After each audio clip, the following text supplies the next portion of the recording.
مقدس لوکا کی معرفت لکھی گئی انجیل اس کا 19واں باب 28ویں آیت سے 41ویں آیت تک۔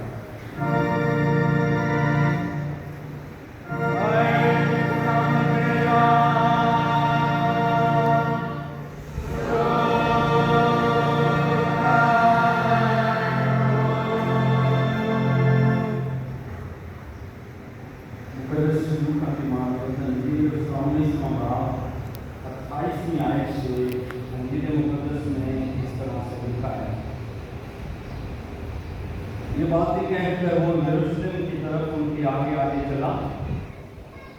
جب اس پہاڑ پر جو زیتون کا کہلاتا ہے بیتفگے اور بیتنیہ کے نزدیک پہنچا تو ایسا ہوا کہ اس کے شاگردوں میں سے دو کو یہ کہہ کر بھیجا کہ سامنے کے گاؤں میں جاؤ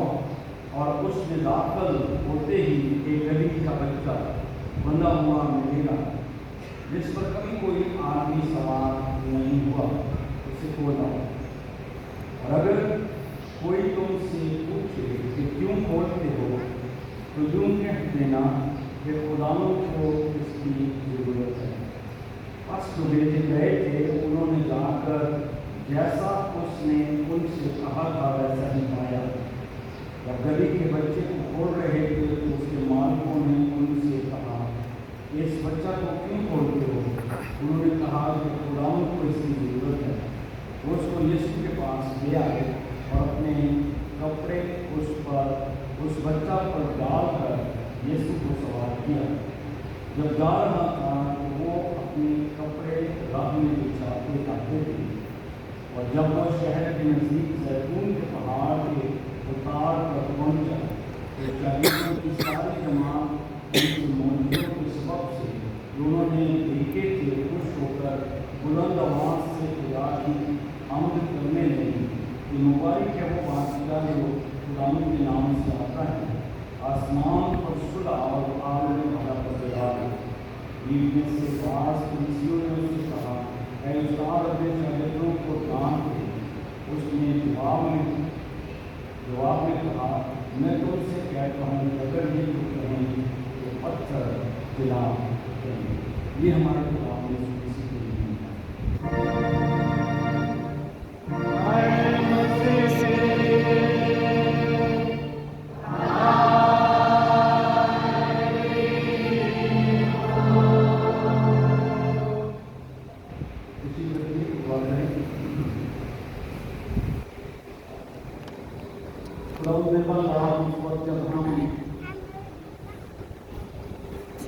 احترام کے بھیدوں کو جاننے کے لیے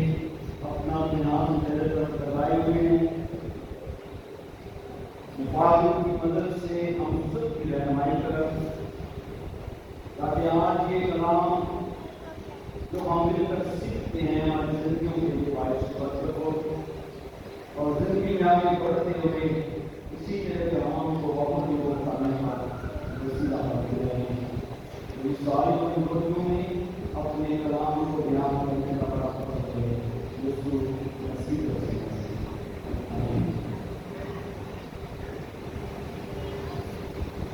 تو آج ہم یسوع کے یروشلم میں شاہانہ داخلہ کو سیلیبریٹ کرتے ہیں، اور ہم نے آج صبح اپنے مشن کمپاؤنڈ سے جلوس کی صورت میں تو اس وقت اس حوالے کے مطابق یسوع کے ساتھ ہے، ہم نے بھی علامتی طور پہ اس کی حضوری میں اپنے آپ کو پیش کیا کہ ہم بھی خدا کی تعریف، خدا کی تمجید کے لیے ضرور گاتے ہوئے خدا کے گھر میں آئے۔ جب ہم اس حوالے کو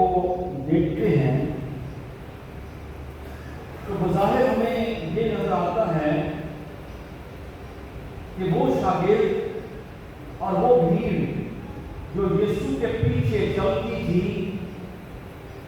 اور لکھا بھی ہے خدا کے کلام میں کہ جنہوں نے وہ معجزات دیکھے جو یسوع نے ان کی زندگیوں میں کیے یا ان کے سامنے ان کے عزیزوں میں کیے،